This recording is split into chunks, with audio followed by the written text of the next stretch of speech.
Good morning, students. This is our second bite for the chapter solution. Chapter number 1. First byte में हमने देखा था what is exactly solution और कितने type के सॉल्यूशंस हो सकते हैं. किसी भी सॉल्यूशन में उसमें कितना सॉल्यूट है उसे बताने के लिए उसकी स्ट्रेंथ डिफाइन करनी पड़ती है. जब भी कभी हम सॉल्यूशन की स्ट्रेंथ बताते हैं तो hardly we tell about the solvent present. Most of the time we tell about the amount of solute present. मतलब अगर मैं ये कह रहा हूं कि सॉल्यूशन की स्ट्रेंथ ये है तो you must be very very sure कि अमाउंट ऑफ सॉल्यूट की बात हो रही है, सॉल्वेंट की नहीं हो रही है. सेकेंडली, हम न्यूमेरिकल के विशाल सागर में गोता लगाने वाले हैं. So be very very cautious to understand each and every step of this particular topic. किसी भी सॉल्यूशन की अगर हमें स्ट्रेंथ बतानी है तो हमारे पास दो रास्ते हैं. रास्ता number 1, qualitative. By qualitative we mean the general. हम कह सकते हैं कंसेंट्रेटेड सॉल्यूशन अगर अमाउंट ऑफ सॉल्यूट बहुत ज्यादा हो, और हम कह सकते हैं डाइल्यूट सॉल्यूशन अगर अमाउंट ऑफ सॉल्यूट बहुत कम हो. जैसे शरबत डाइल्यूट है और उससे बनी हुई चाशनी कंसेंट्रेटेड है.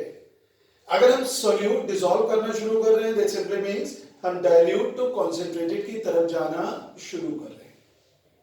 दूसरा मेथड होता है quantitative method. In quantitative method, we tell the exact amount of solute present in the solvent. Solute कितना exactly present है.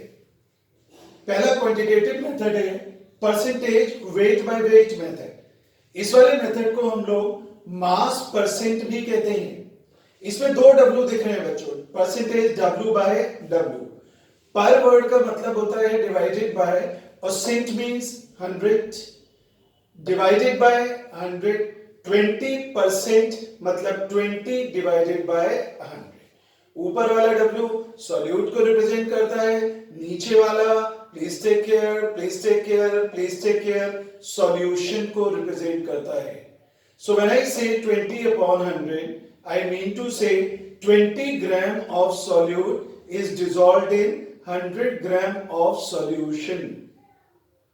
If the mass strength of any solution is 30%, then I mean to say 30 gram of solute is dissolved in 100 gram of solution.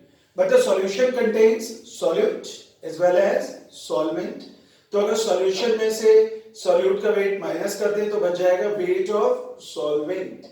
मतलब अगर हम कह रहे हैं 30% weight by weight, it means 30 gram of solute is dissolved in 100 gram of solution.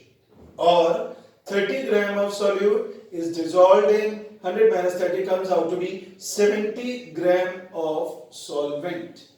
एक बड़ा simple सा formula इस कैलकुलेशन को हमें समझा देता है.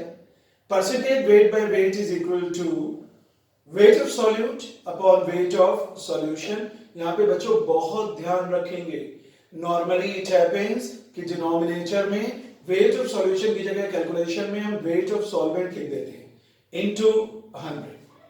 यूनिट्स का बहुत ध्यान रखना. अगर न्यूमरेटर ग्राम में है तो डिनोमिनेटर भी ग्राम में देना, न्यूमरेटर किलोग्राम में है डिनोमिनेटर भी किलोग्राम में देना. यूनिट कन्वर्जन की कोई जरूरत नहीं है as long as weight of solute and weight of solution are having the same unit. एक बड़ा सिंपल सा न्यूमेरिकल उधर लिखा हुआ है that extreme right of the board.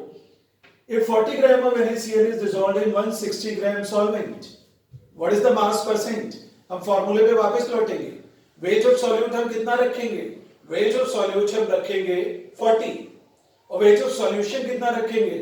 160 नहीं, 160 plus 40 comes out to be 200. 40 upon 200 the solution is 20%. Now for this bite एक बहुत छोटी सी एक्सरसाइज. मैंने एक न्यूमेरिकल दिया हुआ है और इसे आप लोगों के लिए सॉल्व नहीं करा है. इसको आपको खुद सॉल्व करना है. मैं केवल हिंट देता हूं and share your answers with me. 400 gram of 40% NaCl is mixed with 300 gram of 10% NaCl. What is the mass percent of the mixture? Think of it. यहां पर हम ये करेंगे, इस वाले हिस्से में फॉर्मूला लगाकर परसेंटेज लगाएंगे, वेट ऑफ सॉल्यूशन लगाएंगे, वेट ऑफ सॉल्यूट निकालने. Listening carefully. दूसरे वाले में भी ये फॉर्मूला लगाएंगे और वेट ऑफ सॉल्यूट निकाल लेंगे। फाइनली फॉर्मूला लगाओ, percentage weight by weight is equal to total weight of solute upon total weight of solution into 100। Weight of solution is 300 plus 400 and weight of solute इन दोनों से निकाल के calculate and share your answer with me. बिल्कुल ऐसा ही है नीचे वाला न्यूमेरिकल है। Share your answer with me in the next byte. We would be going for the next method of expressing conservation. Thank you.